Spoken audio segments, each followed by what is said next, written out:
Et salut tout le monde. Aujourd'hui on se retrouve sur Rocket League Sideswipe et je vais vous montrer comment bien paramétrer vos paramètres. Hop, je vais jouer un petit peu. Non, c'est bon. Je vais direct vous montrer. Alors le premier truc c'est turbo illimité en jeu libre, ça fait pas partie du jeu. Couper le chat rapide, la même. Alors masquer la présence détaillée. Je vais vous montrer ce que ça fait tout simplement. Moi je vous conseille de l'activer. En fait c'est quand... Enfin attendez, pas... Enfin, attendez. Connexion perdue. Bah, c'est pas grave. Moi je m'en fous. Alors, du coup, une image vaut mieux que 1000 mots, voilà. Alors là vous voyez, il y a le score en haut. Mais si je vais tout simplement au plafond... D'ailleurs, si vous vous demandez pourquoi je suis à gauche, c'est normal. Hein, je vais vous expliquer après. Vous voyez, ça disparaît.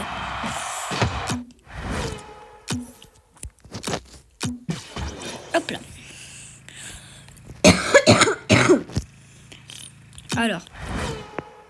Non. Ah, j'ai l'habitude. Alors, les options. Alors, personnalisation des commandes. Il y aura 2 boutons cachés. Normalement, ils seront rouges. Bah, vous avez juste à cliquer dessus et faire activer. Le bouton paramètres, vous pouvez le mettre comme vous voulez. Par exemple, moi je vais augmenter son échelle comme ça, voilà. Le stick, je vous conseille de le mettre au plus gros. Si vous ne le mettez pas gros, mettez long et vous pouvez le mettre petit si vous voulez vraiment le mettre petit. Sinon, si vous le mettez gros et vous mettez verrouillé et vous mettez stick statique, je vous conseille vraiment. Alors, ensuite ça, le chat rapide, je vous conseille de le mettre au plus gros possible. Hein, sauf si vous ne l'utilisez pas, vous pouvez le mettre en tout petit. Comme ça fera de la place parce qu'on peut pas le désactiver. Moi je l'utilise souvent pour narguer mes ennemis. Alors voilà, je fais comme ça et voilà, tout simplement. Alors orientation caméra, c'est justement ça, pourquoi je suis à gauche. En fait là, normalement de base ça va être en toujours défendre à droite. Mais si vous pourrez par exemple défendre à gauche, ben vous pouvez toujours défendre à gauche. Sinon, on est en mode aucune préférence. Du coup, en mode aucune préférence, c'est en jeu libre, c'est aléatoire. En exhibition, partie contre des bots, c'est aléatoire. Mais justement, dans les parties publiques, ça va être souvent tout simplement, très souvent à gauche. Parce que tout simplement, aucune préférence, ça va être en fonction du choix de l'adversaire. Par exemple, s'il est à gauche, et ben toi, tu seras à droite. S'il est à droite, toi, tu seras à gauche. Alors, méthode de zoom de la caméra. On regarde, zoom, regarde, équilibré, mise au point, regardez. L'équilibré, c'est comme ça. Elle est à la fois petite, à la fois gros. Hop, plus tu te rapproches du ballon, plus ça zoom. Logique. Elle est parfaite. C'est une très bonne orientation. Mais moi j'en ai une meilleure. C'est... Attends, non. La mise au point. Là, quand vous allez vous rapprocher du ballon, ça ne va pas zoomer. En fait, ça va tout simplement être bien zoomé pour que vous puissiez tout simplement bien jouer, bien comme vous le souhaitez, sans qu'il y ait des caméras qui s'orientent vers la balle. Ce qui est plutôt pas mal si vous êtes joueur Rocket League normal et que vous passez Sideswipe. Et enfin, on a le zoom arrière que je trouve complètement horrible. En fait, vous pouvez voir en même temps le bas du sol et en même temps le plafond. C'est vraiment... Je trouve ce mode horrible. Certains le trouvent incroyable, mais moi je l'aime pas du tout. C'est vrai que c'est beaucoup plus facile de jouer avec. On a un beaucoup plus gros zoom. Mais tu vois, genre quand t'es sur le côté, c'est injouable. Regardez, j'arrive pas à faire des faux aériens. Vous voyez comment c'est injouable quand on est sur le côté. Oups, je n'ai pas fait exprès. Alors, on a d'autres options aussi. Je vais remettre l'équilibre, elle est bien. Indicateur hors écran. En fait, c'est... Regardez. Là, par exemple, on voit plus la balle. Enfin, on est obligé de la voir vu qu'on est en mode équilibré. Mais si, imaginons, vous êtes... Attends. Je vais mettre la balle tout là-bas. Au moins, regarde. Par exemple, si vous êtes en mode... voilà, comme ça. Mais que, regardez, vous allez là-bas et là, vous voyez plus la balle. Vous savez pas où elle est, en haut, en bas, vous savez pas.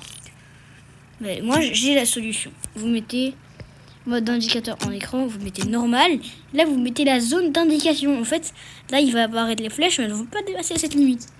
Par exemple, moi, je vous conseille de la mettre plus large, plus haute. Comme ça, ce sera plus précis. Hop, et je vous conseille de mettre tout sauf la suivi personnelle. En fait, parce que vous savez où vous êtes vous-même, ça sert à rien. Et voilà.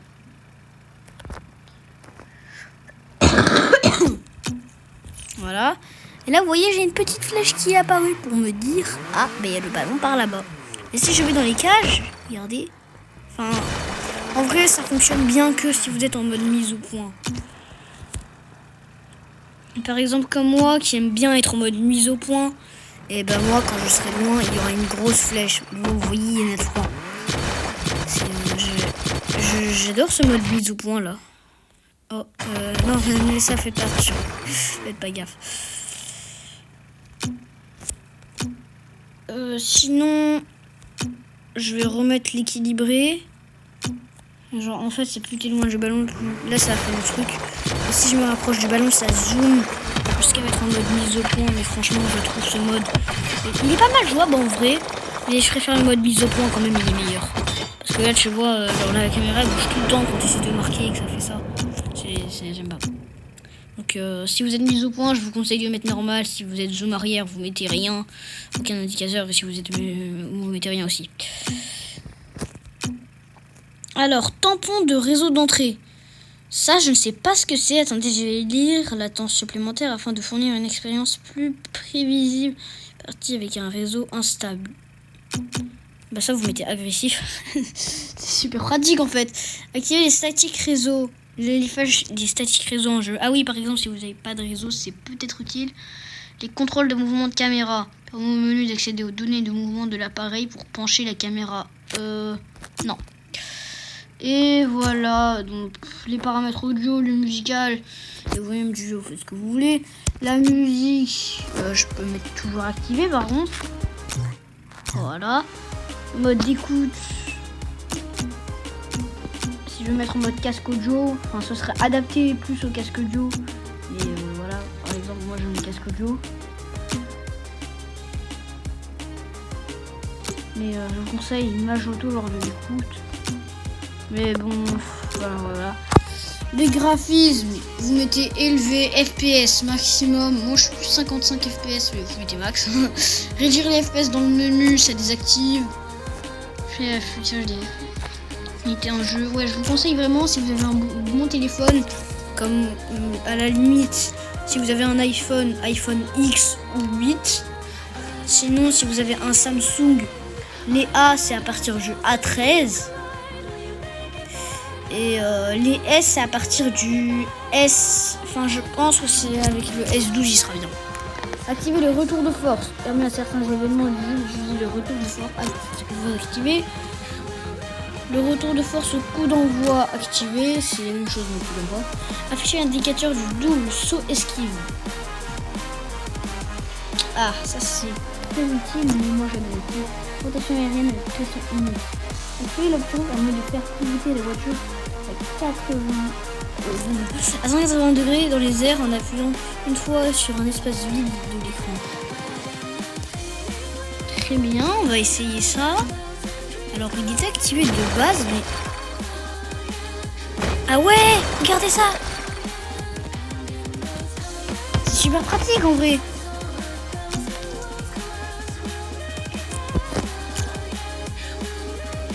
Tonneau aérien avec du stick. Activer l'option permet de faire pivoter la voiture dans les airs en appuyant 2 fois sur le stick. Genre comme ça. Ah ouais. Il y a une option plus pratique si vous avez activé le petit bouton là qui est en petit. Vous pouvez le faire et ça fait un mode automatique. Vous n'avez pas besoin de double cliquer comme ça. Et maintenir parce que regardez, en fait vous double cliquez, vous maintenez et là si vous lâchez, ça arrête tout. Alors sinon, donc je vous conseille de désactiver. Échanger les commandes de saut turbo. En fait, ça veut dire que regardez, ça va être ça va être.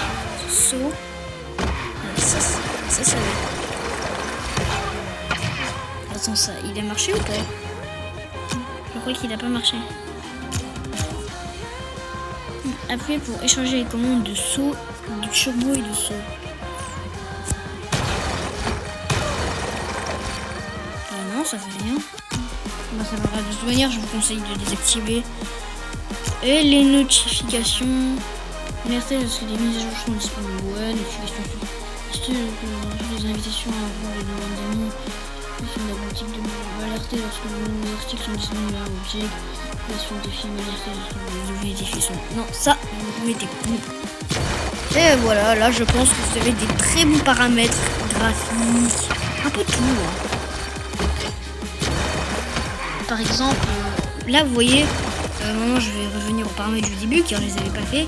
Mais couper le chat rapide, et ben ça permet en gros que à rien. Vous toujours utiliser des emojis comme ça fait rien. Mais sinon, turbo illimité en jeu libre, c'est très utile. Parce que là, par exemple, vous voyez, j'ai pas de turbo illimité. Genre, pour s'entraîner, ça peut être un peu gênant. Et là, si je fais affichation, hop, turbo illimité en jeu libre, vous avez turbo illimité. Par contre, c'est que en jeu libre. Hein. Oui, j'arrive. C'est que en jeu libre. Voilà. J'espère que vous avez aimé cette vidéo et voilà, merci, au revoir et voilà. Blablabla.